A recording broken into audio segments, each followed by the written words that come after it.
মাঝে মাঝে মনে হয় পুরো সবজির বাজারটা যেন বাসায় চলে আসে। তো সকাল সকাল অনেকগুলো বাজার করে নিয়ে আসলো। এটা হচ্ছে একটা সপ্তাহের জন্য।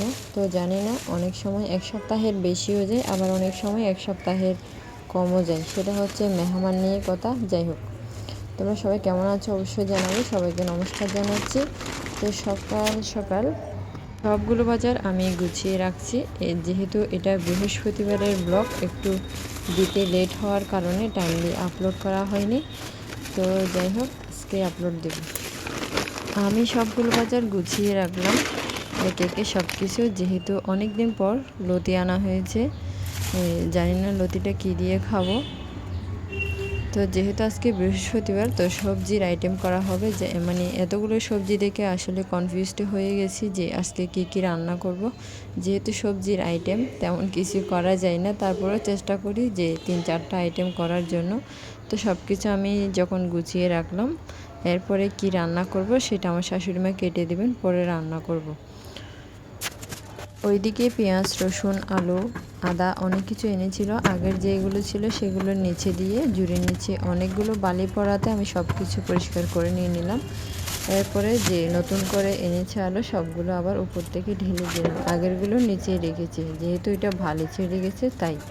পেঁয়াজগুলো, রসুনগুলো সেভাবে পরিষ্কার করে আগেরগুলো উপর থেকে রেখে দিলাম। আজকের পেঁয়াজগুলো খুবই সুন্দর ছিল, আর রসুনগুলো খুবই সুন্দর ছিল। আদাটা আর বলবো না, সব কিছু খুবই সুন্দর ছিল। মাঝে মাঝে মানে পোঁছাটাও দিয়ে দেয় ওরা।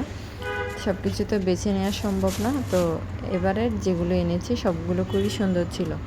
তো যাই হোক, সব কিছু আমি গুছিয়ে রাখলাম। ওদিকে অল্প মুগের ডাল আনতে বলছিলাম, যেহেতু বৃহস্পতিবার মসুরের ডালটা খাওয়া হবে না। যদিও ডালটা বাচ্চাদের জন্য রান্না করা হয়, তারপরেও যেহেতু বৃহস্পতিবার মুগের ডাল এনেছে, তাই ভাবলাম যে মুগের ডালটাই রান্না করব। সবগুলো ডাল পলিথিন থেকে একটা বক্সে নিয়ে নিলাম। নিয়ে যতটুকু ডাল আমি রান্না করব ততটুকু ডাল একটু ভেজে নেব। মুগের ডালের যে আলাদা একটা গন্ধ থাকে, সেটা একটু হালকা করে ভেজে নিলে গন্ধটা চলে যায়। তো একটু হালকা করে ভেজে ভালো করে ধুয়ে আমি চুলায় বসিয়ে দিয়েছি। একটু লবণও দিয়ে দিয়েছি যাতে করে তাড়াতাড়ি সিদ্ধ হয়ে যায়। ওদিকে রান্না করার জন্য আমার শাশুড়িমা সব কিছু আমাকে কেটে দিয়েছে। ওদিকে আমার ডালটাও ফুটে গিয়েছে। ডালটা এখন ফোড়নে দিয়ে দেবো, কিছুটা পাঁচফোড়ন আর কিছুটা আদা কুচি দিয়ে। মুগের ডালের মধ্যে নিরামিষের টাইমে যখন আদা কুচিটা দেওয়া হয় তখন ফ্লেভারটা সত্যি খুবই দারুণ আসে। এদিকে আমার ডাল তো রান্না হয়ে গেছে, বাঁধাকপি কেটে রেখেছে, সাথে আলু দিয়ে রান্না করব। পাঁচমিশালি সবজি কেটে দিয়েছে, সেটা রান্না করব। বাঁধাকপিটা আমি বসিয়ে দেওয়ার জন্য আলুটাকে হালকা লবণ হলুদ দিয়ে লাল করে ভেজে নিলাম। এই শিলাই এই তেলের মধ্যে কিছুটা পাঁচফোড়ন, আদা কুচি, জিরা বাটা দিয়ে আমি বাঁধাকপি রান্নাটা বসিয়ে দিয়েছি। অনেকগুলো কাঁচামরিচ আর টমেটো দিয়ে দিয়েছি। রান্নাটা অসাধারণ হয়েছিল। আর বাঁধাকপিতে সবসময় গুঁড়ামরিচ কেন যেন ভালো লাগে না, কাঁচামরিচটাই ভালো লাগে, তাই আমি এখানে অনেকগুলো কাঁচামরিচ দিয়ে দিয়েছি, সাথে টমেটো। ওদিকে ডাল বাটা ছিল আগে থেকে, সেটা একটু বড়া বানিয়ে নেব। ওই বড়াটা যদি পাঁচমিশালি সবজির মধ্যে দিয়ে রান্না করা হয়, তাহলে রান্নার যে আলাদা একটা টেস্ট, সেটা দ্বিগুণ বেড়ে যায়। তো আমি বড়াগুলো একটু হালকা লাল লাল করে ভেজে নেব। এপাশ হয়ে গিয়েছে যেহেতু, অন্য পাশ আমি উল্টিয়ে দিলাম। এভাবে করে সবগুলো বড়া আমি ভেজে নেব। ওইদিকে অন্য চুলায় ভাতও বসিয়ে দিয়েছিলাম, ভাতও হয়ে গিয়েছে আমার। এখন মাঠটা গেলে নিব। পরে রান্না করবো একটু কচু শাক। কচু শাকটা যেহেতু আগে থেকে একটু ফ্রোজেন করা ছিল, আমি সব কিছু দিয়ে বসিয়ে দিয়েছি।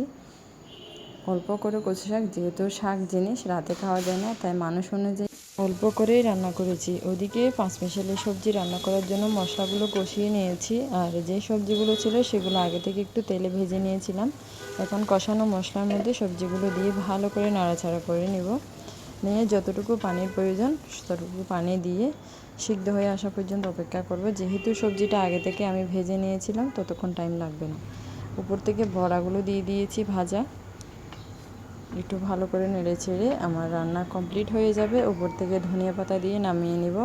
আজকের ব্লগটা এতটুকু। কেমন লাগলো সবার অবশ্যই জানাবে। যদি ভালো লাগে অবশ্যই লাইক কমেন্ট করবে, পারলে শেয়ার করবে। ধন্যবাদ সবাই।